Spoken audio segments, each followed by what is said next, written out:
In this video, I will explore just how powerful generative AI already is for data analysis. I will start by uploading a dataset and a notebook with exam questions.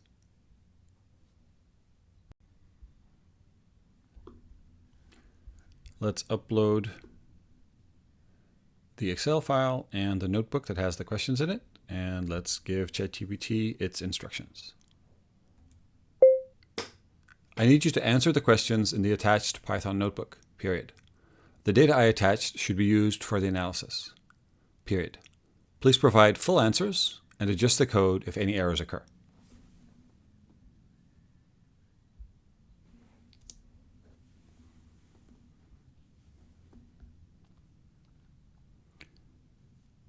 So it's loading in the data file.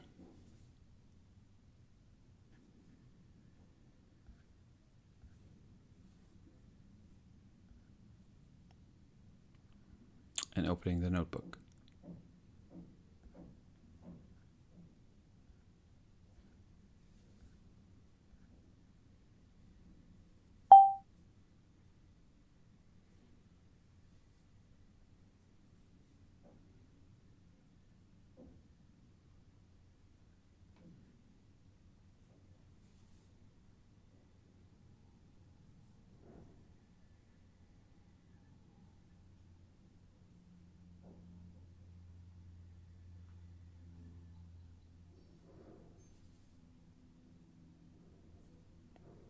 So it's using the stats models library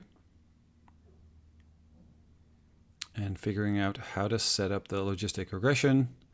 In the data, it just has the response rate, and it's figured out that it needs to multiply that by 4,000 so that it can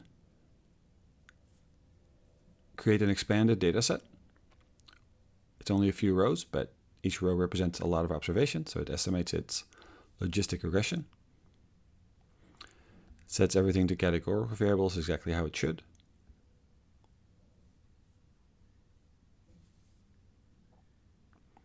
It's generating prediction plots from the model. So it ran into an error.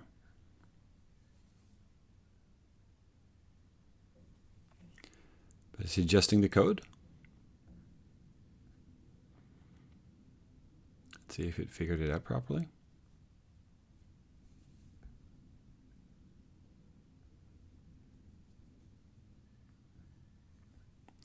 There we go. Here are the prediction plots.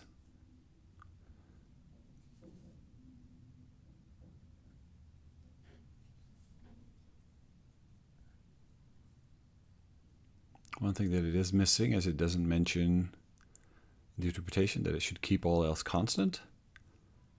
But other than that, this looks good. It checks which of the two cards in one of the questions actually produces the highest probability of response. And now it's doing its last question.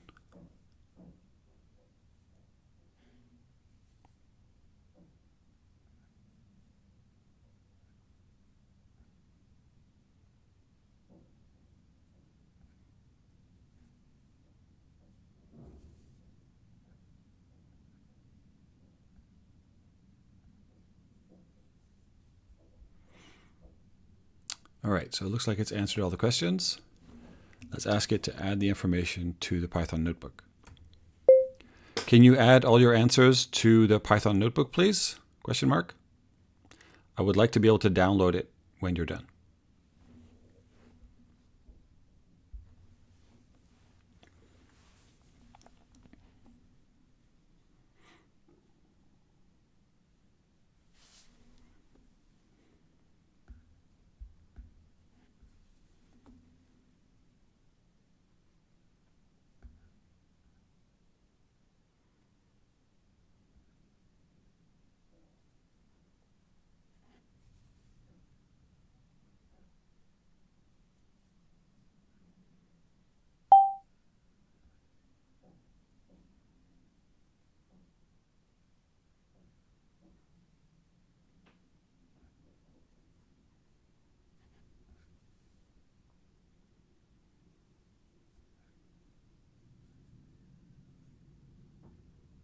Just adding all the written responses directly, including the code. Creating new markdown cells.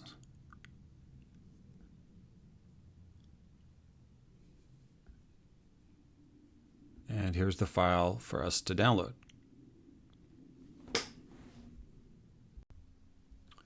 All right, let's take a look at how it did. So the first question, it just provides some text, but doesn't actually provide an interpretation of the screenshot. So let's see if it can do a better job with that. I'm just going to take the screenshot that was in the notebook, move that in here, and then repeat the question. Review the screenshot below. Explain how you would select a minimal partial factorial. Which metrics did you use and why? So here's the screenshot that we could see. Ideally, what it should be selecting here is a partial factorial with 8 profiles, because it's high the efficiency and it's balanced.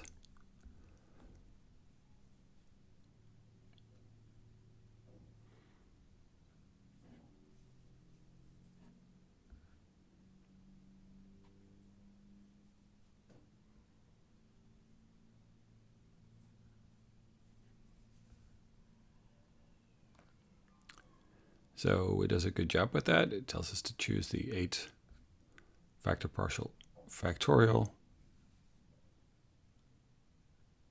And then even goes into the assumptions. Okay, so that would definitely do well. So then we're going to take a look at the analysis. One thing I did have to change is when I provided ChatGPT, the data file and the code file were in the same folder. That's not the case in how it's provided here, but we can just run the code that is provided, and that runs. It provides an evaluation of the statistical significance, and it evaluates sort of positive negative effects.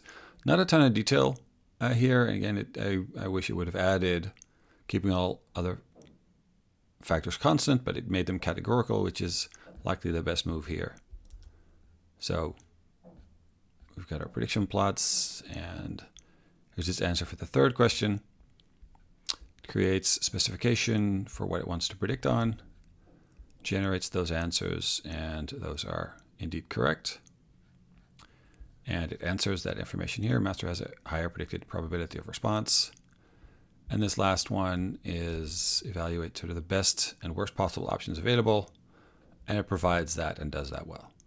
So this would definitely have gotten a lot of points. It would have missed some points on not mentioning keeping all else constant, and you would have had to go back in and redo question 1 basically because that wasn't sufficient on its first run. But overall, this would have scored very well on this first question.